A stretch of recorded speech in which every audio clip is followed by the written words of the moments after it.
আমি লোকদেরকে জিজ্ঞেস করেছিলাম, আমরা শুনে থাকি উন্নয়নের জোয়ারে দেশ ভাসছে, সেই জোয়ারের সামান্য ছিটাফোঁটা পানি কি এখানে আসে না? বলে যে না, আসে না। কেন আসে না? বলে বর্তমান শাসক গোষ্ঠী সাতক্ষীরাকে বাংলাদেশের অংশ মনে করে না।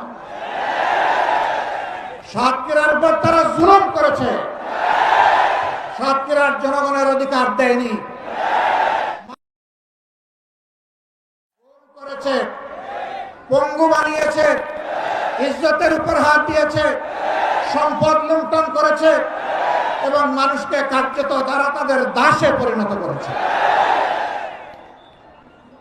কম বেশি এই চিত্র ছিল বাংলাদেশের।